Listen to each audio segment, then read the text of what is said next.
युरियाचं एक पोतं घ्यायचं, परंतु त्याआधी 2-3 हजार रुपयांची महागडी खतं घ्यावी लागतील, अशी सक्ती सध्या महाराष्ट्रात सुरू असल्याचा गंभीर आरोप समोर आलाय. कारण आमदार रोहित पवार यांनी हा मुद्दा उपस्थित करत शेतकऱ्यांची समस्या सरकारसमोर मांडण्याचा प्रयत्न केलाय.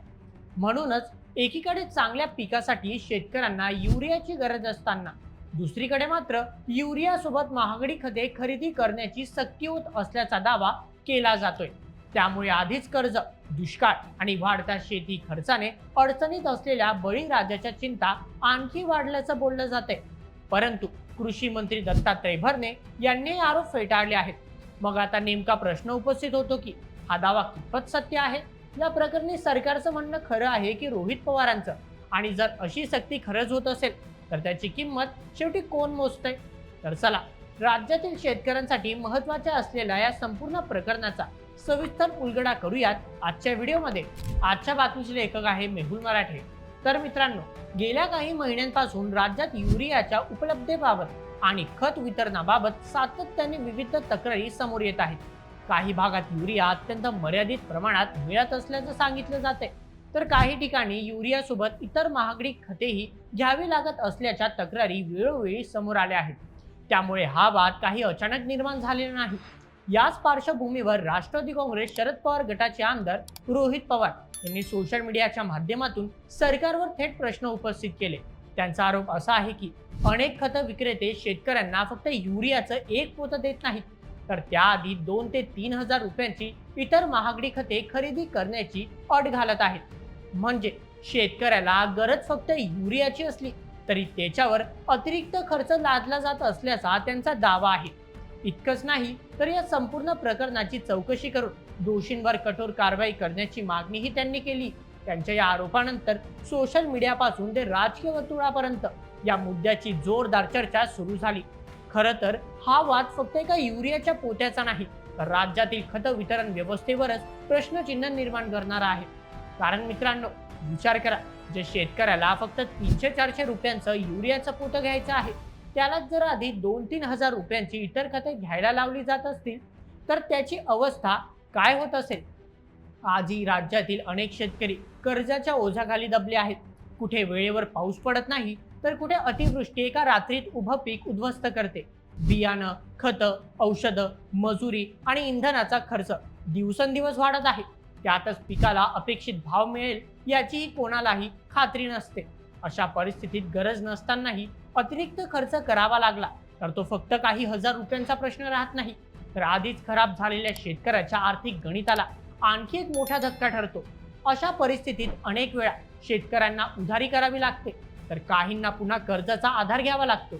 त्यामुळे विरोधकांचं म्हणणं आहे की हा वाद केवळ खत विक्रीचा नाही, तर बळीराजाच्या जगण्याशी जोडलेला आहे.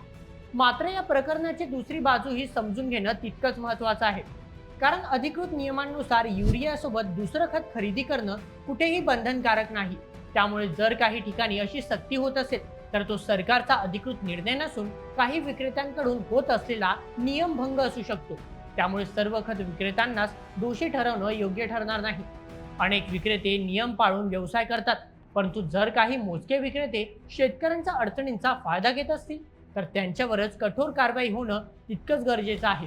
याच आरोपांवर उत्तर देताना कृषी मंत्री दत्तात्रय भरणे यांनी सरकारची भूमिका स्पष्ट केली. त्यांनी सांगितलं की राज्य सरकारने कुठेही युरियासोबत इतर खते घेण्याची सक्ती करण्याचे आदेश दिलेले नाही. उलट जर एखादा विक्रेता असा प्रकार करत असेल तर त्याची तक्रार करा, संबंधितांवर कठोर कारवाई केली जाईल.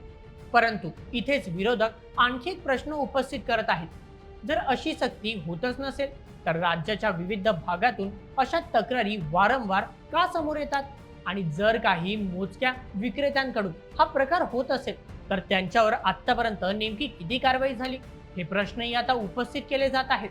त्यामुळे सध्या उपलब्ध माहिती पाहता एका बाजूला शेतकऱ्यांकडून आलेल्या तक्रारी आणि रोहित पवारांचे आरोप आहेत, तर दुसऱ्या बाजूला सरकारचं अधिकृत स्पष्टीकरण आहे. त्यामुळे चौकशी पूर्ण होण्यापूर्वी कोणत्याही एका बाजूला पूर्णपणे बरोबर किंवा चुकीचं ठरवणं योग्य ठरणार नाही. मात्र एक गोष्ट नक्की, जर खरंच एखाद्या शेतकऱ्याला युरियासाठी गरज नसलेली महागडी खते जबरदस्तीने घ्यावी लागत असतील तर त्याचा सर्वात मोठा फटका बळीराजालाच बसणार आहे. त्यामुळे या संपूर्ण प्रकरणाची निष्पक्ष चौकशी होणं आणि दोषी आढळणाऱ्यांवर कठोर कारवाई होणं ही आजच्या घडीची सर्वात मोठी गरज आहे. एकूणच युरियासोबत महागडी खते घेण्याची सक्ती होत असल्याचे आरोप आणि त्यावर सरकारचं स्पष्ट खंडन या दोन्ही बाजू आज राज्यासमोर आहेत.